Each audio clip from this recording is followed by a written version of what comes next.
Oke, Assalamualaikum warahmatullahi wabarakatuh. Perkenalkan, nama saya Muhammad Samudra Bagja dengan NIM belakang 058. Perkenalkan, nama saya Muhammad Rafli Fadilah dengan NIM belakang 057.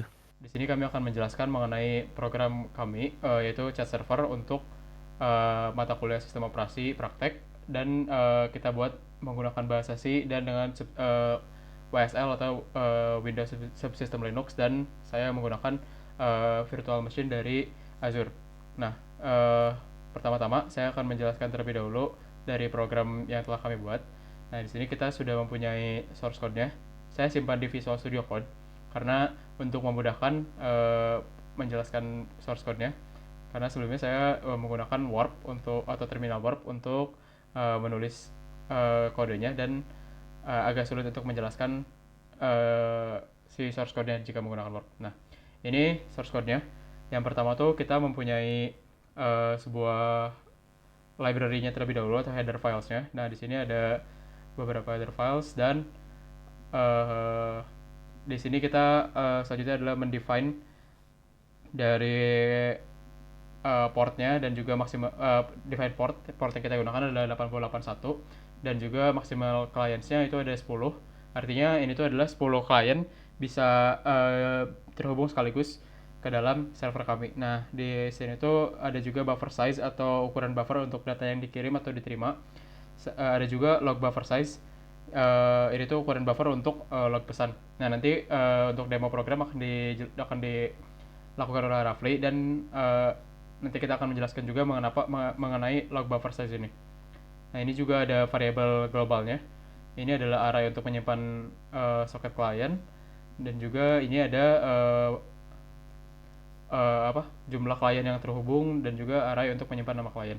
Nah, ini kita menjelaskan dulu dari fungsi-fungsi yang ada di sini.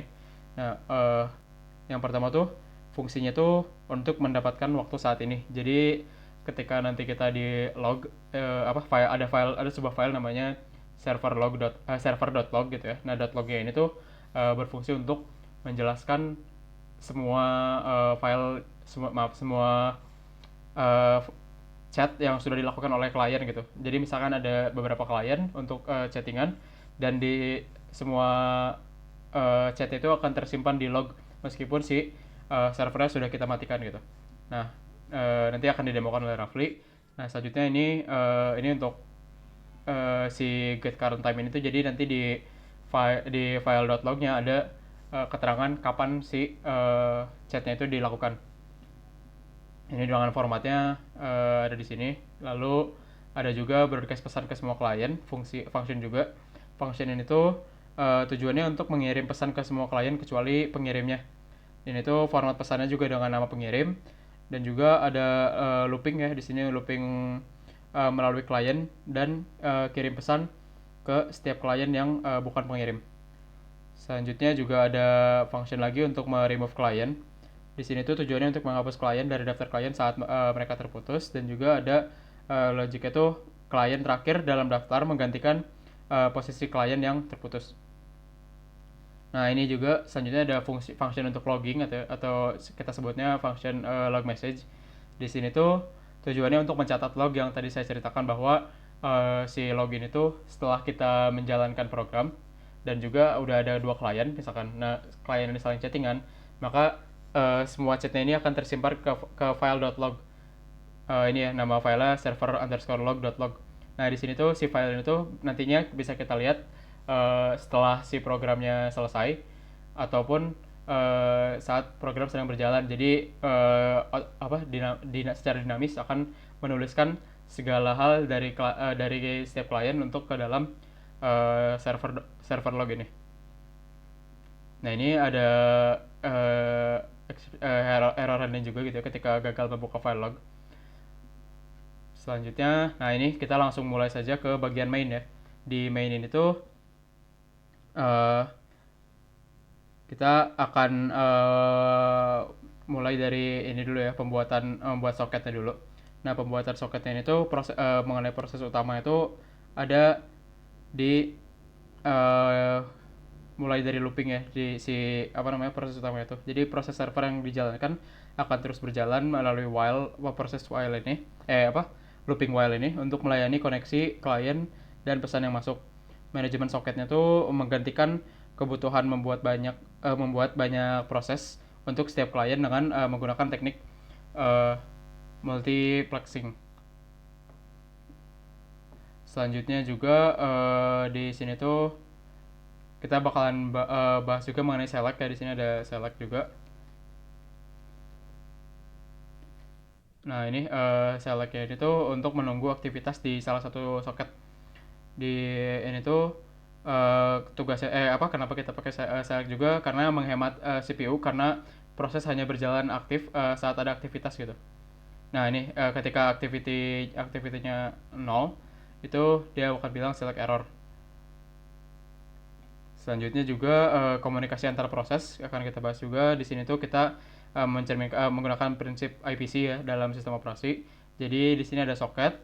Uh, Soketnya ini tuh adalah endpoint komunikasi yang memungkinkan proses yang berada di komputer yang sama atau berbeda untuk bertukar data.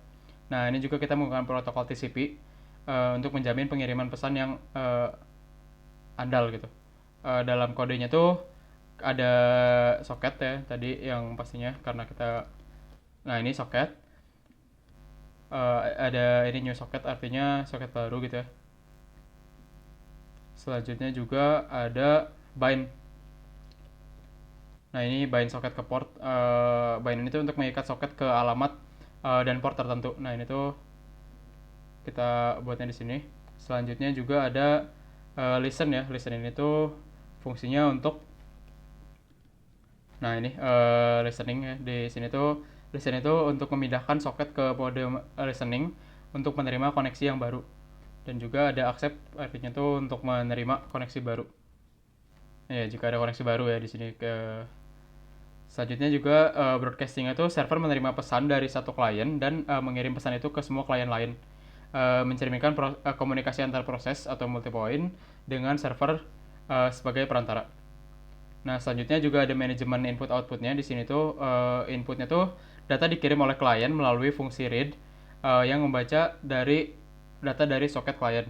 Jika klien mengirim pesan, data akan diterima ke buffer dan lalu diproses. Nah, tadi ya mengenai buffer itu udah saya jelaskan di awal. Nah, selanjutnya tuh outputnya tuh pesan dikirim kembali ke klien menggunakan fungsi send. Itu yang bahkan kita cek di sini. Ya, fungsi send ini. Nah, mungkin selanjutnya kita lanjutkan saja ke multiplexing atau concurrency. Di sini tuh kode ini teknik multiplexingnya tuh untuk menangani banyak klien secara bersamaan karena tadi kita batasin di 10. Nah, di sini tuh kalau misalkan klien banyak secara satu proses dalam satu proses utama tanpa membuat banyak proses atau thread gitu. Nah, ini tuh selectnya tuh di sini untuk inti dari concurrency dari program ini. Jadi server akan memonitor semua file di descriptor server socket dan juga client socket menggunakan satu loop yang tadi menggunakan looping while di sini ya. Yang itu while itu kan tadi sudah saya jelaskan untuk menjalankan server terus-menerus tanpa atau menerima koneksi baru dan menerima proses pesan dari klien. Keuntungan dari concurrency ini tuh tidak perlu membuat banyak proses, jadi kita tuh cuma hanya perlu membuat beberapa proses dan sehingga lebih hemat sumber dayanya gitu. Server juga dapat menangani banyak koneksi tanpa blocking. Selanjutnya ada sinkronisasi. Sinkronisasi ini tuh untuk menggunakan file model event driven di mana hanya satu event diproses dalam satu waktu atau loop utama server. Nah, ini ya loop utama servernya. Ini memastikan bahwa tidak ada rest condition dan juga tidak diperlukan mutex atau semaphores karena hanya satu thread atau proses yang berjalan. Mungkin bagian penanganan kesalahan gitu atau error handling. Nah, ini tuh error handling tuh ada di sini ketika membuat soketnya gagal. Itu dia akan exit di exit failure. Dan di sini tuh jika ada juga mengenai file log atau ya log error tuh, kalau misalkan file log error itu dia akan bilang kalau gagal membuka file log. Ini juga untuk exception handling gitu saja, dan juga oh ya untuk pemutusan koneksi sebenarnya kita cuma pakai return 0 aja gitu ya di sini tuh. Kalau misalkan sudah jika read-nya return 0, artinya klien telah menutup koneksi gitu. Mungkin dari penjelasan programnya itu saja. Selanjutnya mengenai demo program akan dijelaskan oleh Rafli. Nah, selanjutnya kita akan masuk ke demo program. Jadi pertama kita langsung mengcompile si file.c-nya itu menggunakan compiler GCC ya. Nah, setelah itu kita jalankan si filenya. Nah, ini tuh running tadi seperti sudah dijelaskan oleh Samudra, running di port 8081. Nah, selanjutnya kita akan mengakses si port ini tuh menggunakan telnet. Ya, ini. Nah, tadi yang sudah dijelaskan oleh Sam, itu tuh ada fitur server log. Jadi akan mencatat semua aktivitas yang ada pada si apa namanya C server ini. Misalkan tadi kan di running tuh di port 8081. Nah, ini ada tanggalnya tanggal berapa, terus ada jam, menit sama detiknya. Nah, lalu juga ketika ada klien yang terhubung ke dalam server, nanti akan tercatat di dalam server log ini dengan jam, dengan tanggal dan jam yang detail. Lalu ada nama klien beserta soket yang dipakainya. Nah, misalkan kita langsung banyak ya ngetesnya. Ini klien 2, klien 3, klien 4, klien 5, klien 6, klien 7 gitu ya. Misalnya nanti di di terminal server juga bakal muncul si keterangan tapi tidak sedetail yang ada di server lognya. Nih ada keterangannya. Klien baru terhubung soket 4. Ya, nah, terus misalnya dari klien 1 nih, kita tes. Halo, selamat malam. Nah, nanti di server log itu bakal muncul si pesan dari klien 1.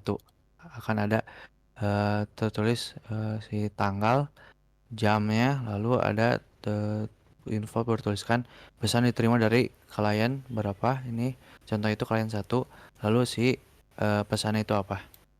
Nah, nanti di terminal klien yang lain juga bakal muncul ini di terminal klien 2. Ini juga semuanya munculnya aman. Nah, lalu misalkan kita dari terminal dari klien yang lain, misalkan halo, makan malam sama apa.